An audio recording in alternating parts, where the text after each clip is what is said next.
Hi guys, welcome to the Challenge Podcast, the show dedicated to transforming your life. I'm Coach Steve. And I'm Coach Helen, and we're excited to bring you the best information on exercise, nutrition, mindset and health. Let's get on with the show.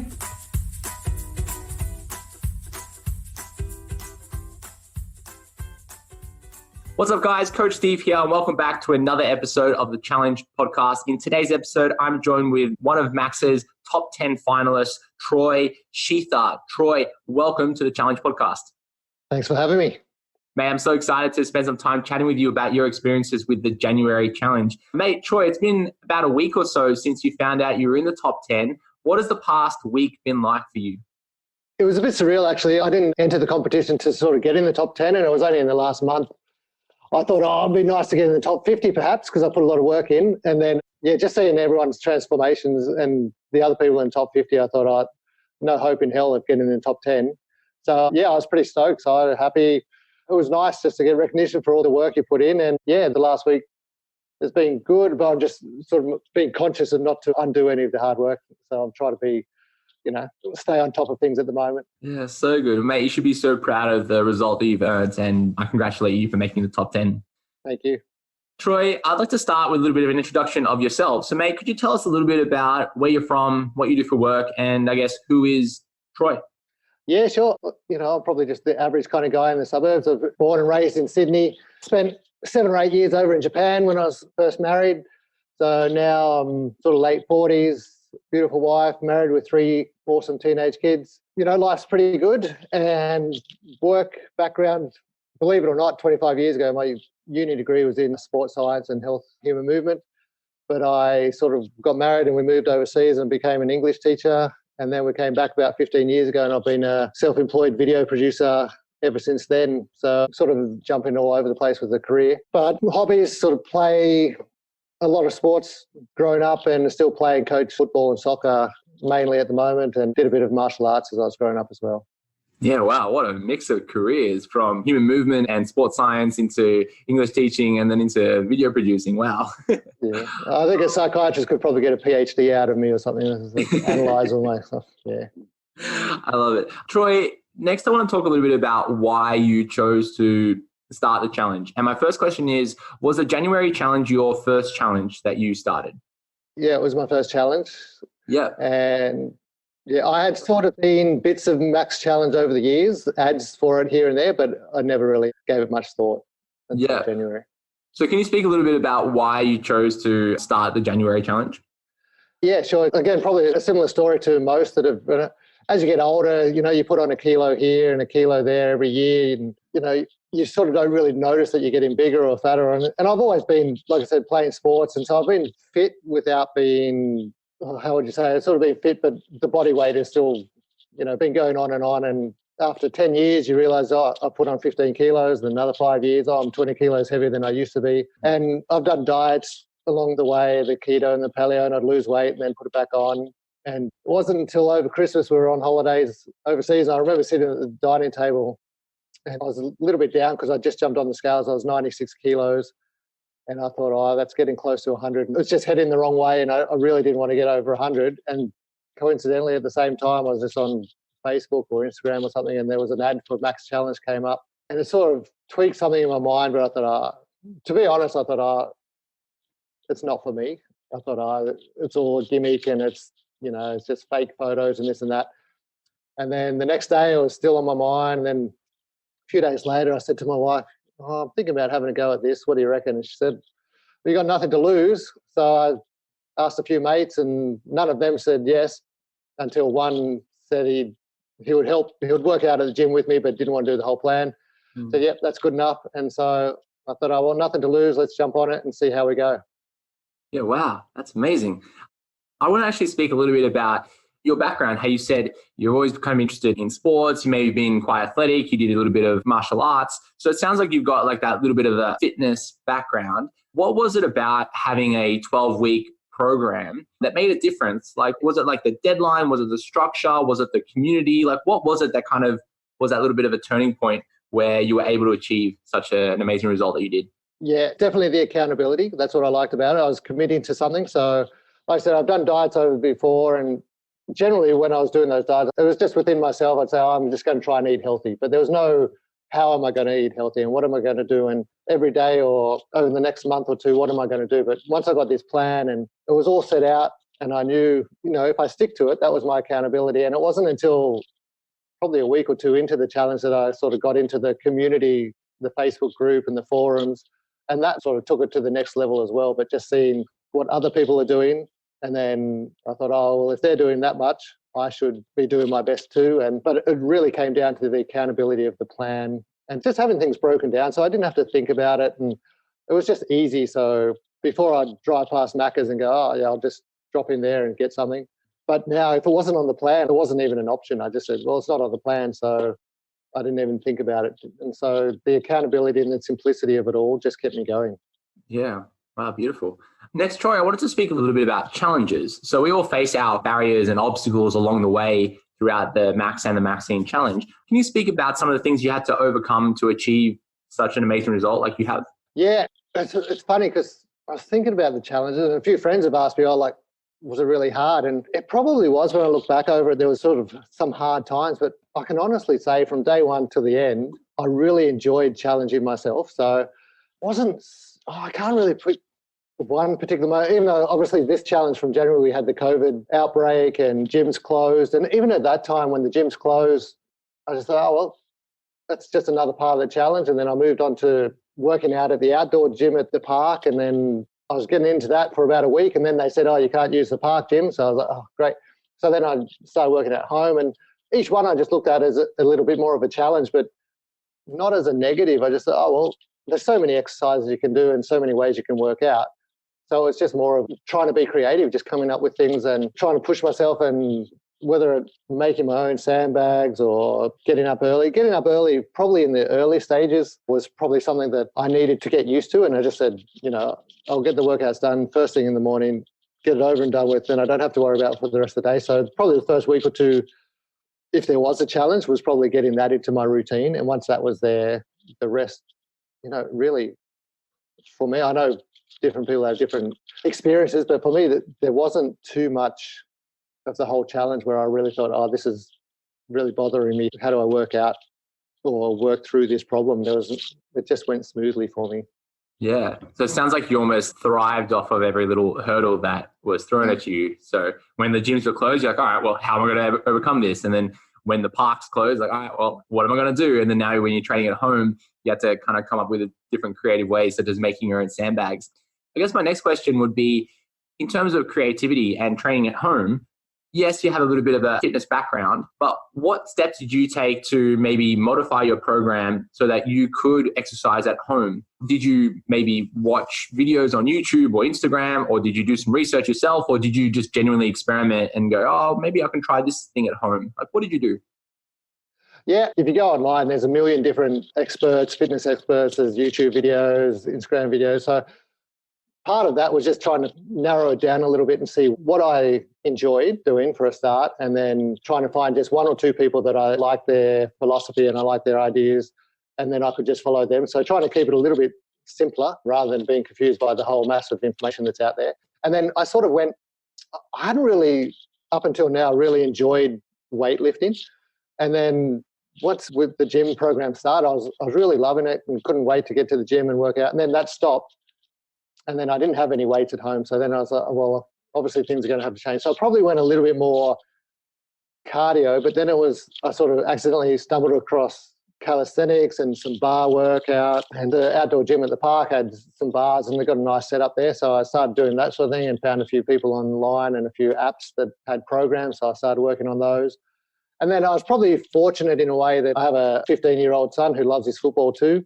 And he's been off school, obviously. So every day he's been going up to the park and doing workouts. So, 2 or 3 times a week, I sort of changed a bit more to cardio workouts, and I'd go up with him. And that was great for a father-son activity to do. But also, I've realised that at my age, I can't keep up with a 15-year-old. But the challenge was fun.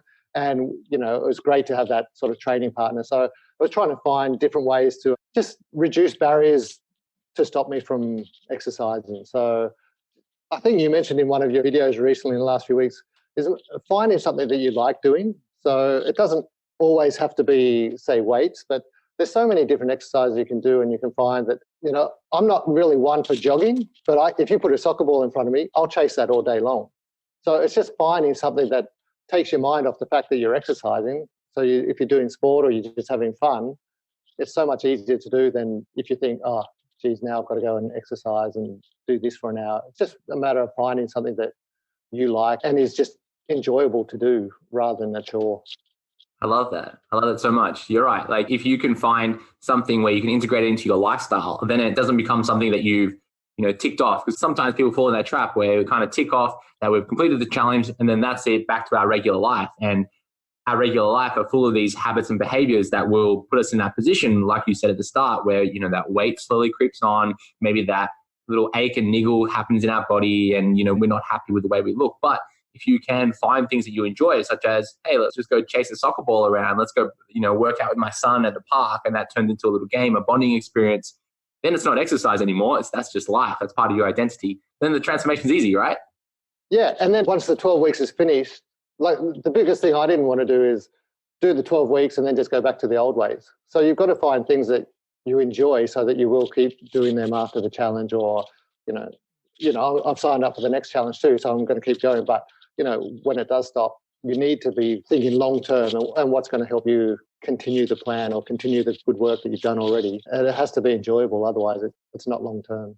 Yeah. Well, the next thing I actually wanted to touch on was the idea of learning things. So over the challenge, you may have picked up a few things. Let that be what you've just spoken about, how incorporating exercise into your lifestyle is a good habit and behavior to have long term so you don't fall back to old behaviors. Can you speak about other things that you might have learned? Let that be, formal things like, what is a calorie, or like informal things like, I learned how to do meal prep, and that would make it really easy for the transformation that I had. Like, can you speak a little bit about some things that you might have learned? Yeah, well, the biggest thing, and before going into the challenge, my wife was like, what's the diet plan going to be like? Is it going to be really restrictive, and is she going to have to change the shopping and, make big changes for the whole family? And I didn't know. I was just looking forward to the plan. And when it came through, I was like really surprised and really relieved because it had carbs in there. And like I said, I've been doing paleo or keto, and I would do those and I'd cut the calories quite low, and then I'd go and work out. And like literally by about 4:00 in the afternoon, it was all I could do to keep my eyes open. And I was so tired and so low on energy. And my wife's like, oh, you're losing weight, but you're falling asleep all the time. And she was thinking, oh, that's not working. And I was like, but that's keto. That's what paleo, that's what it is.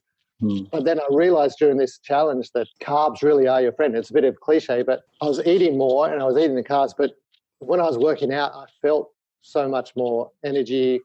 I was looking forward to the workouts. When they finished, it was a different kind of, I was physically tired from the workout, but not mentally tired and drained, which is how I felt with the keto before. And even I said to my wife, like, I literally feel like I've got energy through the day. I'm not, trying to get boosts of energy from coffee or energy drinks or trying to have a little nap whenever I can during the day. I just actually felt like I had a lot of energy, and I think that was all from the diet plan, but a lot of carbs. And the family, my wife's Japanese, so we eat a lot of rice and things like that anyway. So she didn't want to cut that out, and it worked out really well. So the biggest thing for me was probably the nutrition plan and looking at that. And it was all food that really, it was stuff that we ate anyway. It was just a matter of portion control and maybe dropping a little bit here and there. But overall, it was great. But my thinking about carbs has gone 180, and I've just gone, and now the more I read about it, the more I learn about it, I realize how essential they are, really, if you want to work out. And it just makes a huge difference to having energy throughout the day and still losing weight. So, it was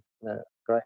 I think what you just kind of expressed there is a common narrative that we have from new challenges. Maybe people listening to this right now is they look at the meal plan and go, oh no, like this is one, not a diet that I did in the past, which then my next question would be like, okay, did that diet in the past work for you? And then two is this almost carbophobia. And maybe it's my own bias trying to break carbophobia, but we know that carbs are so important for activity, right? For physical performance. And if you want to improve your body composition, you need to be doing some sort of exercise, and preferably some sort of resistance training so that we can increase our muscle mass to actually get some good change in the shape of our body, right? And then also we know that if we can increase our performance, whether that be cardiovascular performance or strength performance, that leads to really good health outcomes like longevity and improvements in our like systemic health and such. So, Yes, we need carbs, right? And normally the first thing to go when we go into a calorie deficit is we want to reduce our carbohydrate intake because we need fats for essential function. We need protein more so. So normally a trainer would choose to reduce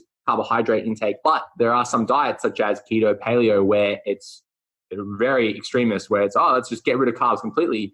And then you get that response like you felt where you're feeling really lethargic. People will point their finger and go, hey, you're just adapting, like give it some time. But what ends up happening is you just go through this yo-yo. You can only be lethargic for so many hours or days or weeks before you throw your hands up in the air and say, all right, I'm done. Like I'm going to go and eat that cake because it's staring at me every single day. I'm going to have one. So I'm really happy and excited that you may have learned that portion control is so important for long-term body composition changes. So now you could keep eating the same foods that you were eating 12 months ago, but you might have a different outlook on the serving sizes. And you go, oh, well, actually, I'm okay with just one serving of dinner for now. I'm actually not that hungry. And that's what we call kind of flexible dieting. And that leads to very good long-term outcomes in terms of keeping the weight off, basically. That was my goal. Like I was saying before, it's got to be long-term. Like 12 weeks is good, but it was really the start of the journey. So everything that I'm taking from the plan, I want to keep it going long term. So if the diet was too restrictive, it's just not going to happen like not sustainable. 3 months, 4 months, 5, 6 months down the track. It's not sustainable, yeah. And imagine what kind of role model you are to your kids now, right? Instead of watching their parents go through like really restrictive dieting phases where they may even look at that and avoid that style where they're like, oh, I don't want to look like that. He was lethargic, tired, he was stressed, he was angry all the time, rah, rah, rah. Now, dieting or looking after your body weight and health is really easy because you just manage your portions and, eat responsibly. You could have one cookie, sure, but you stop at one instead of having 10. You can have the dinner that you'd like, but have one serving. You don't need to have 3, right? Troy, I actually wanted to speak a little bit about a few questions here just to get to know you a little bit. Okay, so first of all, are you team squats or team deadlifts? I'd probably go deadlift. I like anything to do with the legs, but deadlifts, I think. Nice, good. What style of deadlift? Are you traditional or are you a fan of like the sumo or the trap bar or some of the versions there? No, probably traditional. I just started getting into the sumos just before, probably a couple of weeks before the gyms closed. So I haven't quite mastered the technique on them. So probably traditional still at the moment. Okay, so you kind of said that you liked lower body exercises. Would you have a favorite exercise? Maybe just because I can sit down when I do it, but the leg press. So, yeah, I like that one. No, it's so good. I actually don't leg press a lot right now, but I got to a point where I was being lazy and I would just do a single leg press. So I didn't have to put all the plates on the leg press and then take them all off. So I would just put half the amount on and just do a single leg. Yeah, I feel you on that one, yeah. Mate, cardio. So are you a fan of cardio or do you have a love-hate relationship with it? It's very much a love-hate relationship. It sort of goes up and down. But once I get into it, like the last few weeks, I've been, doing a fair bit of cardio. So it's picked up and now I'm actually quite enjoying it. But it's, if you don't do it for a while and then you first start off the first couple of weeks, it's just a real, you're dragging your butt around the oval or down the street and it's hard work. But once you get past that stage, yeah, I actually don't mind it. Well, is running your cardio of choice? No, well, if you don't include like playing football, that sort of thing. But yeah, actually, trail runs I prefer. My knees and ankles don't like the hard roads too much. So, but going out in nature in the trail runs, I can do that a lot more, and it's a lot more enjoyable than just running around an oval or something. Yeah, beautiful. What is your favorite muscle to flex? I actually don't flex too much. I'm still feels a bit wanky. But I think probably the calves, only because I do that. I don't actually work out my calves very much. They're just naturally reasonably muscular, and it just freaks my kids out a bit. They think it's disgusting if I just flex them out, and they think it's a bit gross. So, yeah. Mate, all that running has built some baby cows on your legs. Yeah, I got some from somewhere. I think Dad's got good genetics or something. Yeah. Do you listen to anything while you're exercising? Yeah, so I'm listening to a lot of podcasts, but recently I just gone onto Spotify and just started listening to a bit more music and made my own workout list. And I actually find that if I'm jogging, just getting the rhythm is a lot better. If I'm doing the weights or something, then a podcast is easy enough to listen to. But yeah, if I'm doing a bit more cardio, then music's my choice. Yeah. Do you follow some of the Spotify playlists that have like certain tempo into it, like the beats per minute on it? I did try one or two that were set beats per minute, but the one I've got is just basically, it was off Spotify playlist, but it was a workout one, but it's just a bit old school rock and roll, a bit of, just sort of old school thumping, AC/DC and that sort of stuff. So it gets me going. Nice. Okay, let's talk about food. What's your favorite dinner while you were doing the challenge? Oh, while I was doing the challenge, probably burrito type wrap type things I'm quite partial to them. So I'd often sort of mix the meals around a bit and, maybe have the lunches for dinner or vice versa or swap them over. But yeah, I like anything with the rice in it. I'm pretty partial to rice. Like I said, Japanese wife, you sort of get trained pretty well. Okay, when the challenge was over, what was your first meal?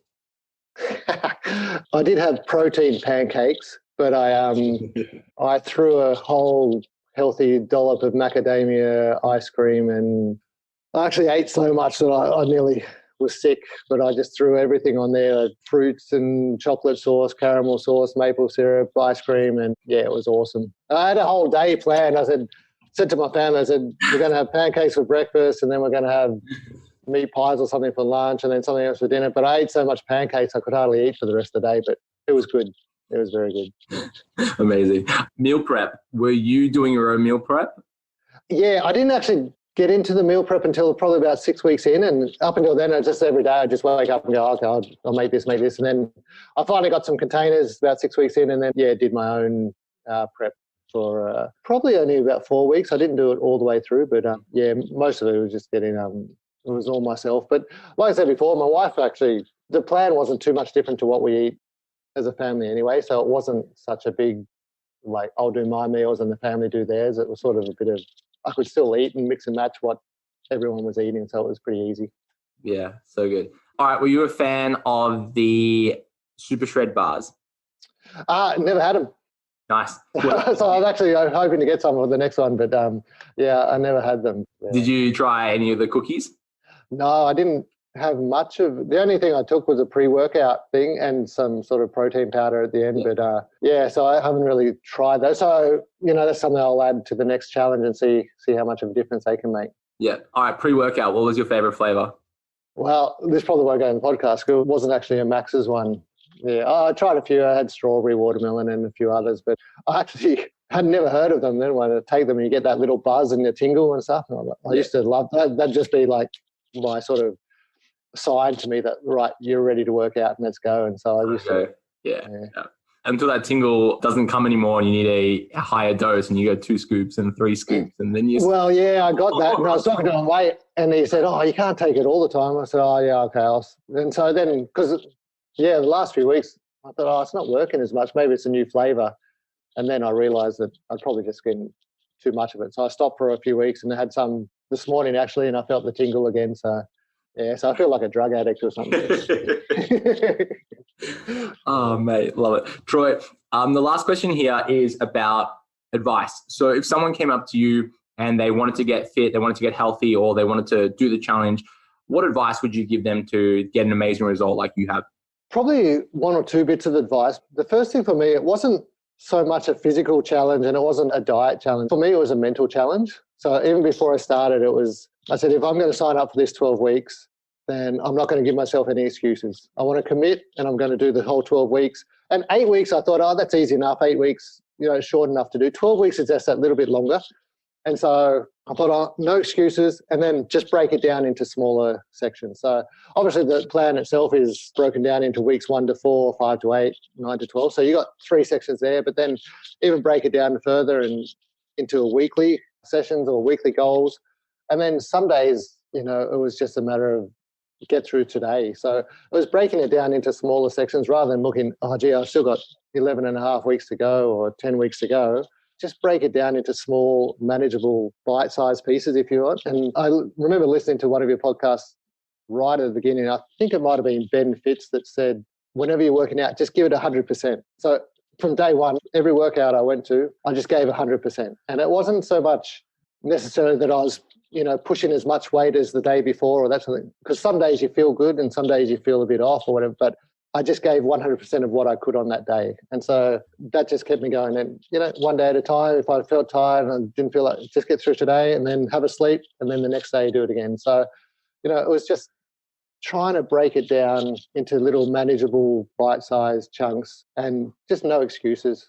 A lot of things happen during life, like things come up and that sort of thing. But it was just if I missed a workout, I didn't beat myself up about it, but I did try and make it up or But if it was just purely lazy, then we wouldn't even entertain that idea. If something happened or there's family issues or something, then I'd look after that. But if it was just, I don't feel like working out, then that was just an excuse. And, I didn't allow myself any room to sort of entertain those ideas. So just give it full commitment. That's all you got to do.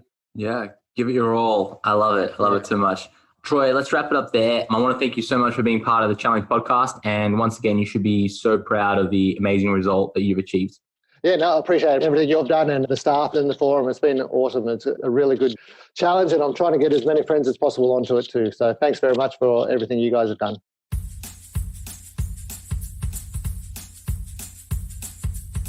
Thanks for listening, guys. If you like the show, share it with a friend or leave us a review on iTunes to help us spread the good word. See you next time.